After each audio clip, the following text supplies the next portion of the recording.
ఓకేనా, చెప్పండి. Good afternoon అండి.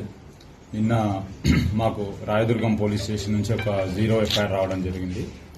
అక్కడ ఒక victim age about 21 to 22 years, ఈ ఫిలిం ఇండస్ట్రీకి సంబంధించిన కొరియోగ్రాఫర్ ఎవరైతే జానీ మాస్టర్ ఎవరైతే ఉన్నారో ఆమెని సెక్సువల్గా అబ్యూజ్ చేసినట్టుగా, థ్రెటనింగ్ చేసినట్టుగా, వర్క్ ప్లేస్లో థ్రెటన్ చేసినట్టుగా, సెక్సువల్ అబ్యూజ్ చేసినట్టుగా మాకు 0 ఎఫ్ఐఆర్ అయ్యి మాకు ఇక్కడికి రావడం జరిగింది. మాకు ఇక్కడ నిన్న మేము కూడా ఇక్కడ ఎఫ్ఐఆర్ చేసినాము.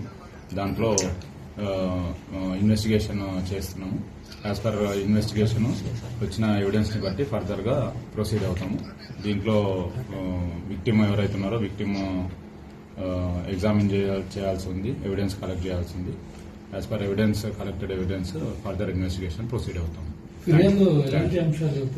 అదే వర్క్ ప్లేస్లో సో సెక్సువల్ అబ్యూజ్ చేసినట్టుగా, తర్వాత థ్రెటన్ చేసినట్టుగా కంప్లైంట్ ఇవ్వడం జరిగింది.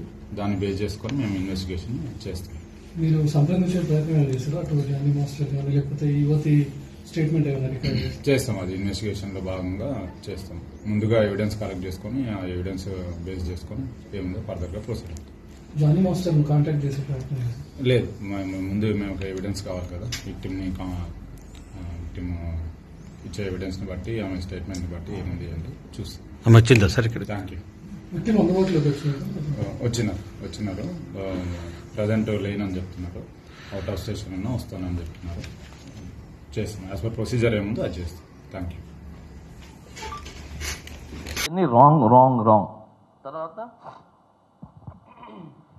అమ్మాయిని గుంజా అని చెప్పారు. నేను ఇప్పుడు ఆ అమ్మాయి ఎవరు, ఆ అమ్మాయి ఎక్కడుంది, ఎక్కడ గుంజాను, దేనికి గుంజాను, సో గుంజి నాకు ఇప్పుడు వివరణ కావాలి. నాకు అది నిరూపిస్తుంది. నేను చెప్తున్నా, వీడియోలో ఉన్న ఏది నిరూపించినా నేను టోటల్గా కొరియోగ్రాఫర్ రిజైన్ చేసి వెళ్ళిపోతాను. ఏది లేదు, అంత అబద్ధం.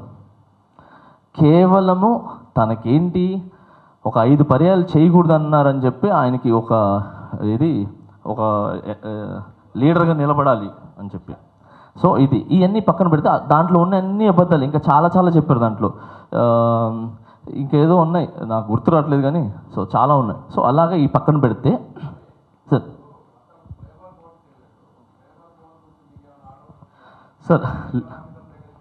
అవును సార్ ఓకే సార్. లేబర్ కోర్టుకి వెళ్ళినప్పుడు నేను లేబర్ కోర్టు దగ్గరికి వెళ్ళి గంగాధర్ గారితోనూ, తర్వాత ఇంకొక శ్యామ్ సుందరం గారితో మాట్లాడటం జరిగింది. మాస్టర్ ఏంటి పని ఆపుతున్నారు అని అంటే, సార్ పని ఆపట్లేదు. ఆయన అన్నారు 4 నెలల నుంచి నా పొట్ట కొట్టారు, పని ఆపట్లేదని చెప్పి. 4 నెలల నుంచి ఆయన 4 సాంగులు చేశారు. మేము ఎవరు ఆపలా. మా యూనియన్ నుంచి ఈసీ మెంబర్స్ కూడా పంపించాం యాజ్ ఎ డాన్సర్గా.